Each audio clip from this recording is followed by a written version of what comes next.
Sup, I didn't see you there. Colin the Big Yoshi here, and welcome to my MCU marathon. We're starting off today with Iron Man, and this is because, this is the first movie in the MCU. Obviously, got to review it first, because that's kind of how life works. You start with the first one. So, yeah. I watched this movie last night because I just wanted to get this going. I'm very excited to start this series that I'm going to be doing on my channel. Gonna be doing every MCU movie up to Spider-Man Far From Home, because that'll be all three first phases are ended. So yeah, Iron Man. I watched this movie a long time ago now. It's been 11 years since this movie came out. That's kind of crazy. I've rewatched this movie a lot of times because this is just a great movie, and definitely one of the best in the MCU still. And for being like the first MCU film, that's kind of an impressive feat. And it also made people care about who Iron Man was. Like, people knew who he was, but he wasn't very popular until this movie came out. And now everybody knows the name of Iron Man. It's kind of crazy. It's just crazy, the amount of people that have watched all the MCU films now. Like, I remember when it felt like it felt like it was they were kind of obscure movies, Like, they were never obscure, but it kind of felt like that when I was little, watching all these movies. I believe the first movie I went to see in theaters was Thor: The Dark World. But yeah, I've watched this one a bunch of times with my family, and it's a really good movie. So yeah, let's actually get started. So obviously you all know the plot of this movie. Tony Stark, right? He's a billionaire, genius, philanthropist, playboy guy. Gets hit with a bomb, and then he is captured by terrorists and put in a cave, and realizes that he has to have a mini arc reactor in his heart now, because the shrapnel will get into his heart otherwise from the bomb. So the terrorists force him to make a missile to kill everybody, because he's a genius, he knows how to make missiles, yeah, yada yada yada. Eventually he escapes because he builds a suit, but his friend Bowie Inston unfortunately dies. Then, after he escapes from the terrorists, he goes and decides that he's going to shut down the weapons manufacturing in his company, Stark Industries. And then he goes to make his Iron Man suit, and he thinks that's what maybe the company could specialize in arc reactor technology instead.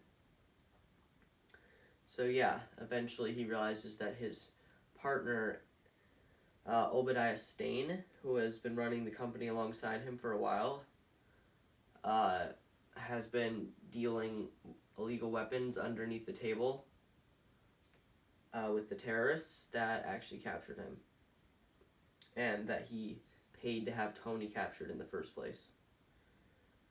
So, then he has to go beat him up because, superhero movie, gotta have a big final battle at the end. So yeah. The best thing I think about this movie is the cast and the humor. Like, Robert Downey Jr., I couldn't imagine anybody else playing this role. He is just that good at being Tony Stark. Like, I don't know, it's like a Deadpool situation where you just could not think of anybody else filling the role.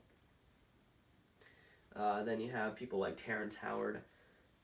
I'm kind of split about him. A lot of people say he's better than Don Cheadle at the role of Rhodey, and I think he is in some cases, but also not in other cases. I think that Terrence Howard is certainly, like, you would believe that this guy's a military man over Don Cheadle. Like, he just seems more like a military guy. But with the actual interactions between him and Tony. I think that Don Cheadle does a better job. I don't know. I just think they're way funnier together and stuff like that. Like, especially in Iron Man 3. They're hilarious together in that. In Iron Man 2, he's pretty good in that too. It's weird how the MCU, they barely ever interact anymore, though. It's kind of weird. Like, in Endgame, they say, one word to each other, and that's it. Yeah, this movie is very charming because of how all the characters interact with each other. Right, Gwyneth Paltrow, she's pretty good at playing the role of Pepper Potts, and you could definitely tell that she'd be the love interest to Tony Stark. And they have really good chemistry together, that's something that this movie's really good at, because Robert Downey Jr. is good around everybody. He makes everybody better, basically. And I know every YouTuber said that, but I just wanted to reiterate that, because he's just such a good actor, you know what I'm saying? Just shut up, Colin. Just shut up. Who else do we have? We have, Jeff Bridges. I think he plays the villain pretty well, Ironmonger, or Obadiah Stane. Yeah, you could believe that this guy is bitter about not getting the throne to Stark Industries. Yeah, I think it works.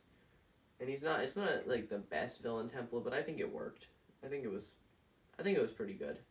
And in Ant-Man as well, it's pretty good in that too. So yeah, that was a pretty good villain, and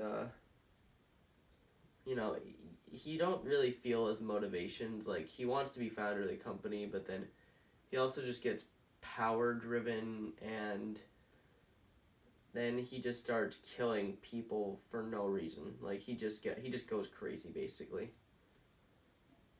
But whatever, I don't know. That's just okay, I guess. Yeah, and this movie's also really funny. Like I said, the humor is great in this movie. Like, Robert Downey Jr. is hilarious. Like, he just has this sarcastic, charismatic... He has, that personality, and it kind of just makes his lines really funny. Like, I love that part where Tony tells everybody in the press conference to just sit down. He just tells everybody to sit down because he's tired and stuff while he just eats his burger while taking interviews and stuff, Yeah, the Stan Lee cameo, that's a great cameo in the first movie, as Hugh Hefner. The love story in this movie, it's pretty great, honestly. You could totally believe that Pepper's all embarrassed because she doesn't want to date her boss, but he really loves her. He couldn't live without her and stuff like that, you know what I'm saying? And that obviously she thinks that him being Iron Man is very risky, and that she'll definitely quit just as she doesn't want to see him get hurt and stuff, So yeah, the love story, that worked. I think that worked. His origin story, Iron Man's origin story, that's great to watch, and it takes a little while for him to actually become Iron Man, but when he does, there's some great sequences. I love the sequence in I don't remember what the town is called, but when he goes back and he gets revenge on the terrorists, that is just a great sequence. The final battle, that's a pretty great one too. What else? I mean, that first test drive where Jarvis tells him to go down because he's gonna freeze up otherwise, that's a pretty great sequence. And the visual effects actually look really good in this movie. They look better than The Incredible Hulk, and that came out after, but whatever. And even the post-credit scene in this movie, I could see how that would get so many people hyped about the Avengers, just thinking my God, we're gonna have a crossover of all these Marvel characters. That's amazing.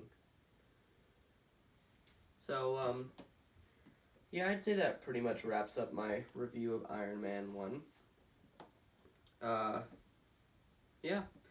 And if I was going to give this movie a rating, I think I would give it like a 4.5 out of 5, I'd say. I don't really have many complaints with that, actually. So, yeah, probably 4.5. And it's just another hit in the MCU, you know, the first hit. And I'm so glad that this movie did well, too, because it spawned the legendary franchise that is the MCU. And that is just a really great thing. And I would definitely recommend this movie. It's just a really great movie. A lot of people say that it feels a little, like, slow and boring. It's like some people say that. I don't think so. No, I don't think so. So, yeah, definitely go watch this movie. Yeah, and anyways, this about wraps it up for my first MCU review, Iron Man 1. I hope that you guys enjoyed it. If you did, then maybe feel free to drop a like and subscribe if you are new here. That'd be greatly appreciated. So, yeah. Thanks, guys. I'll see you all later.